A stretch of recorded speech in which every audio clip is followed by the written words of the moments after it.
What's up, subscribers? Welcome back to my channel. In this video, we'll be talking about a company that I recently started adding to my portfolio. A company that everyone has been hearing a ton about recently.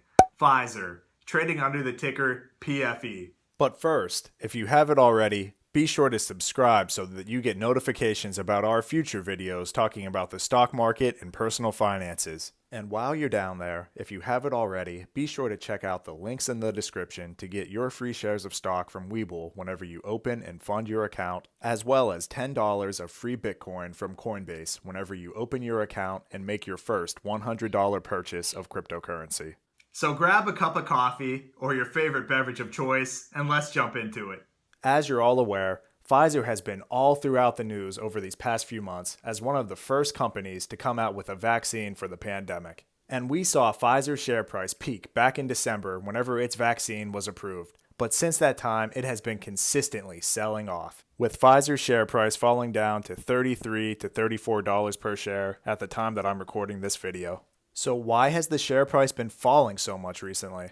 Personally, I believe that Pfizer's share price has fallen so substantially because of investors who bought in prior to its vaccine being approved, who then subsequently sold the news. And in addition to that, the broader market sell-off has definitely contributed to the share price that we've been seeing as well. But in my personal opinion, at this current share price, Pfizer is extremely undervalued and trading well below where it should be. Pfizer is currently trading with a forward PE of around 10.5.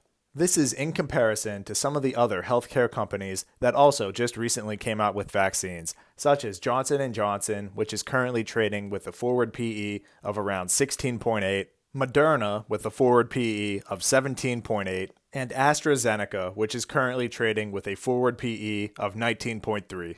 But from a business and financial perspective, why do I like Pfizer so much? Taking a look at Pfizer's most recent quarterly report, which they announced on February 2nd, we can see that in the fourth quarter of 2020, Pfizer saw its revenue increase by 11% to $11.7 billion, with this increase in revenue resulting in $594 million in net income and an EPS of 11 cents per share. And for the full year of 2020, revenue came in at just under $42 billion with a net income of $9.6 billion. And Pfizer provided guidance for 2021 with revenue expectations ranging from $44 to $46 billion with an adjusted EPS of $2.50 to $2.60 per share. In addition to the revenue that Pfizer is expecting from the vaccine sales, which per their 10K, they're currently estimating to generate $15 billion in revenue, it continues to have a strong portfolio of medications that will continue to provide revenue for years into the future, with the majority of their medications remaining on patent here in the United States throughout the next 5 to 10 years. Most notably Eliquis and Prevnar 13, the pneumococcal vaccine, which generated $4.9 and $5.8 billion in revenue in 2020, respectively, remaining on patent until 2026, as well as Ibrance, which will remain on patent until 2027, and Xeljanz, which will be on patent until 2025.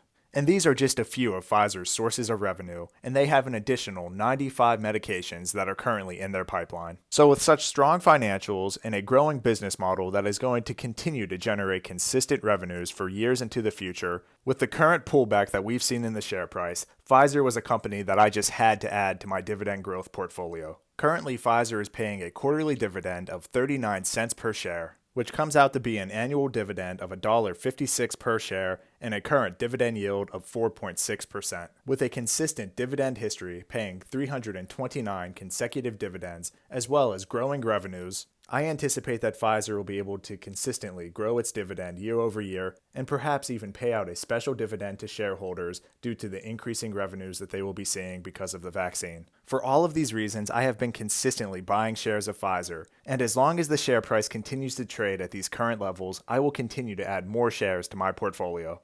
What are your thoughts about Pfizer? Are you invested in Pfizer? Are you thinking about investing in this company? Where do you see the share price going over both the short term and the long term? Be sure to comment down below and let me know what you think. And while you're down there, if there are any other stocks or topics that you would like me to talk about in a future video, please feel free to comment that down below as well. As a reminder, this video is for entertainment purposes only. I am not a certified financial planner. I'm a resident physician with an interest in personal finances and investing. Please make sure you're doing your own research before you make any financial decisions. And please be sure to smash that like button and click on the subscribe button for the YouTube algorithm and to help support my channel. Thanks everyone. Have a great day.